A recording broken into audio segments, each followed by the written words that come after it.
اللهم صل على سيدنا وشفيعنا وحبيبنا وكريمنا ومولانا محمد معدن الجود والكرم منبع العلم والحكم وعلى آله وصحبه وبارك۔ عزیزان گرامی، ہم لوگوں کے آپس میں بہت سارے طریقے سے تعلقات ہیں۔ کوئی کسی کا بھائی ہے، کوئی آپس میں باپ بیٹا ہے، اور بہت سارے طریقے سے تعلقات ہیں۔ کہیں کاروباری تعلقات ہیں، کہیں تعلیم کے حساب سے تعلقات ہیں۔ لیکن ان تمام تعلقات میں، ان تمام رشتوں میں جو ہمارا سب سے مضبوط رشتہ اور سب سے مضبوط تعلق ہے وہ ایمان کا تعلق ہے۔ وہ یہ کہ ہم سب آپس میں مسلمان بھائی ہیں، اور مسلمان بھائیوں کا حال یہ ہے کہ اگر کسی مسلمان کو ذرا سی تکلیف پہنچے تو دوسرے مسلمان کو اس کی تکلیف کا احساس ہونا چاہیے۔ یہی حرارت ایمانی اور یہی ایمان کا تقاضا ہے۔ اسی چیز کو ایک مرتبہ پیارے آقا صلی اللہ تعالیٰ علیہ وسلم نے ارشاد فرمایا، تمام مسلمان ایک عمارت کی طرح ہیں جس کی ایک اینٹ بھی اگر گرتی ہے تو پورے مکان پر اثر پڑتا ہے۔ اسی طریقے سے ایک دوسرے مقام پر پیارے آقا صلی اللہ تعالیٰ علیہ وسلم نے ارشاد فرمایا کہ تمام مسلمان یہ ایک شخص کی طرح ہیں، اگر انسان کی آنکھ کو تکلیف ہوتی ہے تو پورا بدن اس تکلیف کو محسوس کرتا ہے۔ اگر سر کو تکلیف ہوتی ہے، سر میں درد ہوتا ہے تو اس تکلیف کو بھی پورا بدن محسوس کیا کرتا ہے۔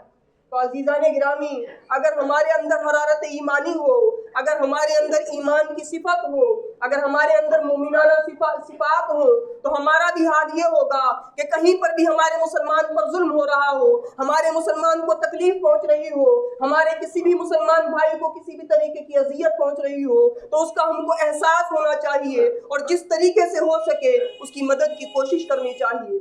جہاں کہیں پر بھی مسلمانوں کے اوپر ظلم ہو رہا ہے، ہم کو اس ظلم کا احساس ہونا چاہیے۔ اسی کو قرآن عظیم نے ارشاد فرمایا ہے، انما المؤمنون اخوہ، تمام مسلمان آپس میں بھائی بھائی ہیں، یعنی مسلمانوں کے درمیان جو رشتہ ہے یہ بھائی چارگی کا رشتہ ہے، اور یہ سب سے مضبوط رشتہ ہے، اس سے زیادہ کوئی اور مضبوط رشتہ نہیں۔ تو عزیزان گرامی، بھائی بن کر رہنے کی ضرورت ہے، آپس میں ایک دوسرے کا تعاون کرنے کی ضرورت ہے، آپس میں ایک دوسرے کے لیے سہارا بننے کی ضرورت ہے۔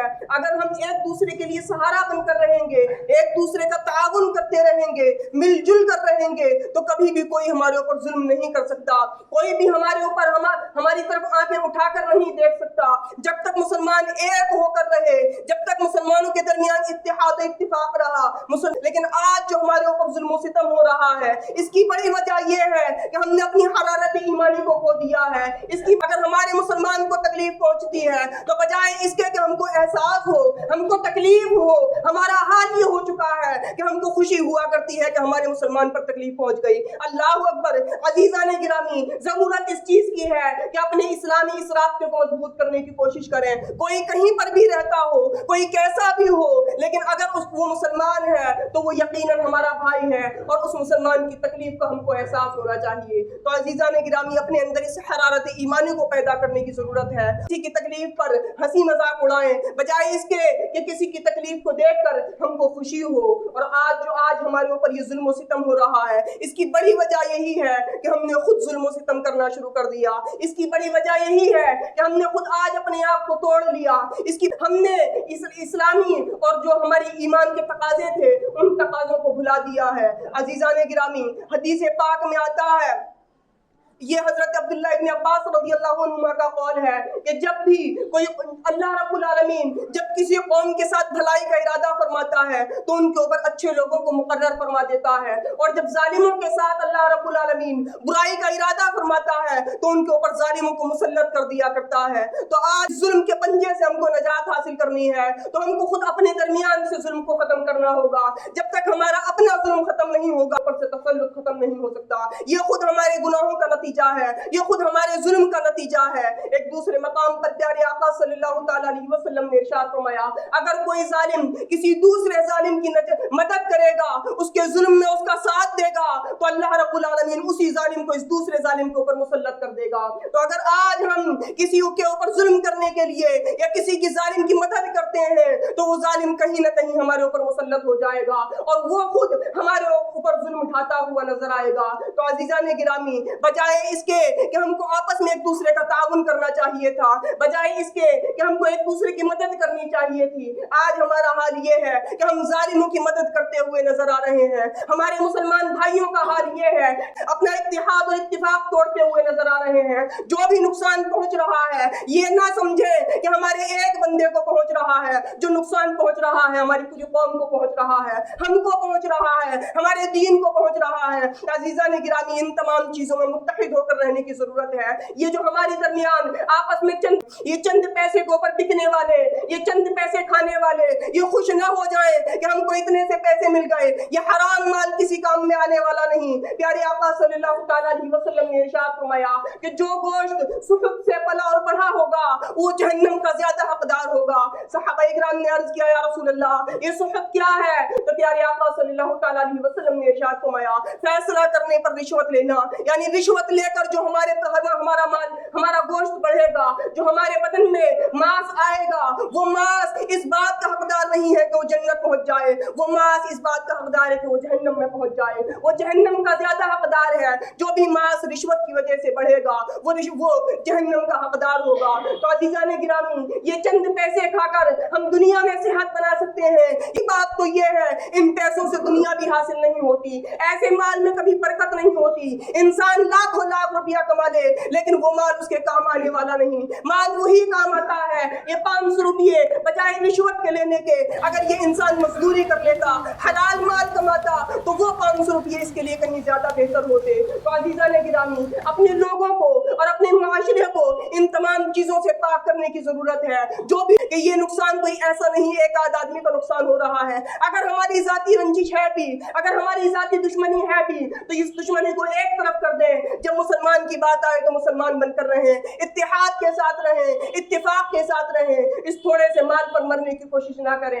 عزیزان گرامی، پیارے آقا صلی اللہ تعالیٰ علیہ وسلم نے صاف ارشاد فرمایا الراشی والمرتشی کلاہما فی النار، رشوت لینے والا اور رشوت دینے والا دونوں جہنم میں جائیں گے، دونوں جہنم کے حقدار بنیں گے۔ اگر ہمارا مال جا رہا ہے رشوت میں تو یہ مال بھی ہم کو جہنم میں لے کر جائے گا، اور اگر ہمارے پاس رشوت کا مال آ رہا ہے تو یہ مال بھی ہم کو جہنم میں لے کر جائے گا۔ تو عزیزان گرامی، اس تھوڑے سے مال پر مرنے کی بجائے ضرورت اس چیز کی ہے کہ ہم حلال رزق کمانے کی کوشش کریں اور اپنے مسلمانوں کا جہاں تک ہو سکے ان کا تعاون اور ان کی مدد کرنے کی کوشش کریں۔ اور دوسری اہم چیز کہ یہ جو چغل خوری بارے میں پیارے آقا علیہ الصلوۃ والسلام نے ارشاد فرمایا لا يدخل الجنت قطات، کہ چغل خور یہ جہنم میں داخل، یہ لا يدخل الجنت قطات، چغل خور جنت میں داخل نہیں ہوگا۔